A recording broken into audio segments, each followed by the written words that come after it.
Hello students, ये आपकी political science की क्लास है। आज का जो हमारा टॉपिक है वो है मौलिक अधिकार। और मौलिक अधिकारों में हम अध्ययन करेंगे नंबर 5 मौलिक अधिकार का, जो है संस्कृति तथा शिक्षा संबंधी अधिकार, कल्चरल एंड एजुकेशनल राइट्स। और इसका वर्णन है अनुच्छेद 29 में और अनुच्छेद 30 में। आज के इस टॉपिक को स्टार्ट करने से पहले हम थोड़ा रिवाइज़ कर लेते हैं कि इससे की जो पहले की क्लासेस हैं उनमें हमने किन किन टॉपिक्स का अध्ययन कर लिया है। देखिए, आज का जो टॉपिक है वो है आपका नंबर 5 मौलिक अधिकार। इससे पहले हम 4 जो मौलिक अधिकार हैं उनका अध्ययन कर चुके हैं। सबसे पहले हमने अध्ययन किया था समानता के अधिकार का, जो कि अनुच्छेद 14 से लेकर अनुच्छेद 18 तक वर्णित है। उसके बाद हमने अध्ययन किया स्वतंत्रता के अधिकार का, जिसका वर्णन है अनुच्छेद 19 से लेकर के अनुच्छेद 22। तीसरे नंबर पे हमने अध्ययन किया शोषण के विरुद्ध अधिकार का, जो कि अनुच्छेद 23 और 24। चौथे नंबर पे हमने जिस मौलिक अधिकार का अध्ययन किया वो था धर्म की स्वतंत्रता का अधिकार, अनुच्छेद 25 से लेकर के अनुच्छेद 28 तक। और आज जो हम पढ़ने जा रहे हैं वो है आपका 5वें नंबर का मौलिक अधिकार, संस्कृति तथा शिक्षा संबंधी अधिकार। और इसका जो वर्णन है संविधान में जो उसको जगह दी गई है वो है अनुच्छेद 29 और अनुच्छेद 30 में। तो आइए आज का टॉपिक स्टार्ट करते हैं। आज के टॉपिक में हम सबसे पहले तो ये जानने का प्रयास करते हैं कि संस्कृति और शिक्षा संबंधी जो अधिकार है उसकी आवश्यकता क्यों पड़ी है। देखिए, जैसा कि आप जानते हैं कि भारत एक सांस्कृतिक विविधता वाला देश है। अलग अलग धर्म के, अलग अलग जातियों के, अलग अलग भाषाओं के, अलग अलग बोलियों बोलने वाले व्यक्ति जो हैं वो यहाँ रहते हैं। तो ये जो भारत की सांस्कृतिक विविधता है, कल्चरल डाइवर्सिटी है, इसको कंजर्व करने के लिए, इसको संरक्षित करने के लिए संविधान में संस्कृति और शिक्षा संबंधी अधिकार को अनुच्छेद 29 और 30 के अंतर्गत 5वें फंडामेंटल राइट के रूप में जगह दी गई, 5वें मौलिक अधिकार के रूप में स्थान दिया गया। जहाँ अनुच्छेद 29 जो है इसके अंतर्गत अल्पसंख्यक वर्गों के हितों को संरक्षण प्रदान किया गया है। वहीं अगर हम अनुच्छेद 30 की बात करें तो इसके अंतर्गत अल्पसंख्यक वर्गों को शिक्षण संस्थाओं की स्थापना करने का तथा उनको प्रशासित करने का अधिकार प्रदान किया गया है। सबसे पहले तो आप ये जान लीजिए कि संविधान के किसी भी अनुच्छेद में, किसी भी आर्टिकल में अल्पसंख्यक शब्द को परिभाषित नहीं किया गया है। तो फिर आप कहेंगे कि अल्पसंख्यक को निर्धारित कैसे करेंगे, किस प्रकार से अल्पसंख्यक का निर्धारण होता है।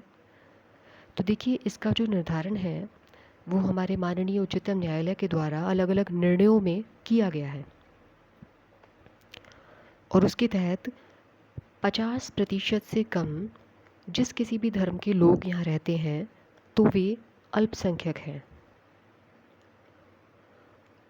अब इसका जो निर्धारण है वो कैसे किया जाएगा, पूरे देश की जनसंख्या के आधार पे। तो ये तो बात हो गई अल्पसंख्यक की। आगे हम चर्चा करते हैं अनुच्छेद 29 की। तो देखिए, जो अनुच्छेद 29 है ये बात करता है अल्पसंख्यक वर्गों के हितों का संरक्षण, protection of interests of minorities. इसमें 2 क्लॉज हैं। सबसे पहले हम बात करते हैं क्लॉज 1 की। ये कहता है कि भारत में नागरिकों के किन्हीं वर्गों को अपनी भाषा, लिपि और संस्कृति के संरक्षण का अधिकार होगा।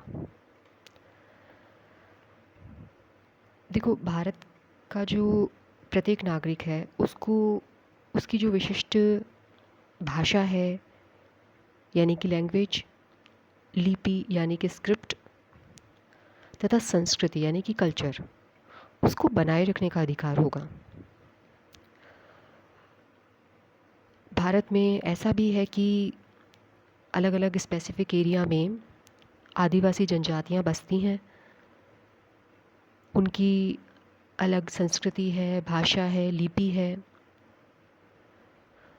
इनकी सुरक्षा करना, ये जो सांस्कृतिक विविधता है इसको बनाए रखना, ये बहुत ही आवश्यक है और इस उद्देश्य की पूर्ति के लिए ही यह प्रावधान किया गया है। दूसरा है अनुच्छेद 29 का क्लोज 2। ये कहता है कि राज्य से वित्त प्राप्त किसी भी शैक्षणिक संस्थान में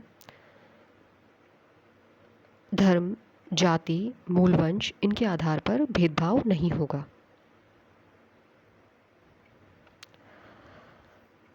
अब देखिए, ऐसी कोई भी शिक्षण संस्थान है जो कि राज्य द्वारा पोषित है या राज्य निधि से जिसको सहायता प्राप्त होती है, तो उसमें एडमिशन देते समय, प्रवेश देते समय केवल धर्म, जाति, मूलवंश इनमें से किसी के आधार पर भेदभाव नहीं किया जाएगा।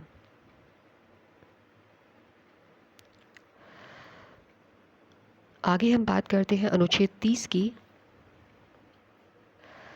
अनुच्छेद 30 बात कहता है शिक्षण संस्थाओं की स्थापना तथा प्रशासन करने का अल्पसंख्यक वर्गों का अधिकार। Right of minorities to establish and administer educational institutions. इसके अंतर्गत भी 2 क्लॉज हैं। सबसे पहले हम बात करते हैं अनुच्छेद 30(1) की। तो देखिए, भारत में जितने भी अल्पसंख्यक हैं, चाहे वो भाषा के आधार पर हो, चाहे वो धार्मिक आधार पे हों, उनको अपनी रुचि की शैक्षणिक संस्थाओं की स्थापना करने का तथा उनके प्रबंधन का अधिकार होगा। ये बात इस अनुच्छेद के अंतर्गत की गई है। अब देखिए, शैक्षणिक जो संस्थाएं हैं जो कि अल्पसंख्यक समुदाय के द्वारा स्थापित होती हैं, तो ये 2 प्रकार की हो सकती हैं। एक वो जो राज्य से अनुदान प्राप्त करती हैं और दूसरी वो जो राज्य से अनुदान यानी कि ग्रांट्स प्राप्त नहीं करती हैं। आगे है अनुच्छेद 30 का क्लोज 2। इसके अंतर्गत ये प्रावधान है कि शिक्षण संस्थाओं में सहायता देने में राज्य किसी शिक्षण संस्था के विरुद्ध इस आधार पर विभेद नहीं करेगा कि वह धर्म या भाषा पर आधारित अल्पसंख्यक वर्ग के प्रबंध में है। यानी कि किसी भी अल्पसंख्यक शैक्षणिक संस्थान को अनुदान देने में इस आधार पर भेदभाव नहीं किया जाएगा कि संस्था जो है वो अल्पसंख्यक समुदाय के द्वारा प्रशासित है। तो इस प्रकार से ये जो प्रावधान किए गए हैं, ये संस्कृति और शिक्षा संबंधी अधिकार प्रदान करते हैं।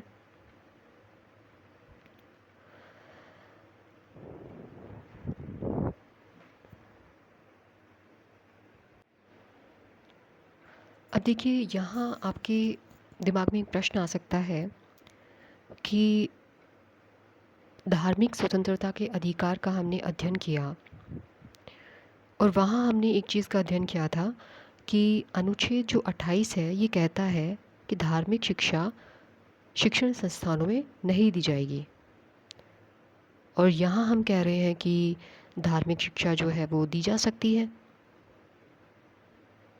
देखिए, अनुच्छेद 30 जो है अल्पसंख्यकों के लिए विशेष प्रावधान करता है। जैसे कि मदरसे हैं, उनमें जो इस्लामिक शिक्षा दी जाती है उसको दिए जाने का आधार होता है अनुच्छेद 30।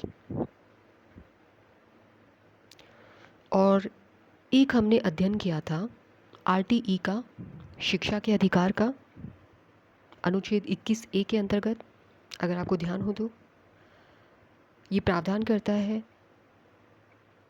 कि 6 से 14 वर्ष की आयु वर्ग के जो बालक हैं उनको प्राथमिक शिक्षा प्रदान करने का।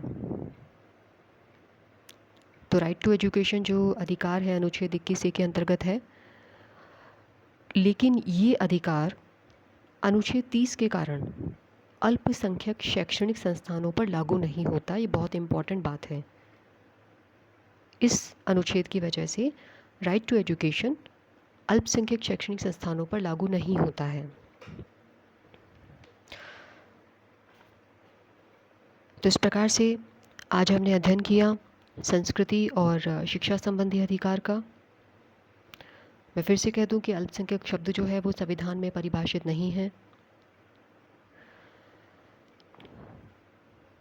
अनुच्छेद 30 के आधार पर इतना ज़रूर है कि संविधान में 2 प्रकार के अल्पसंख्यकों का वर्णन किया गया है।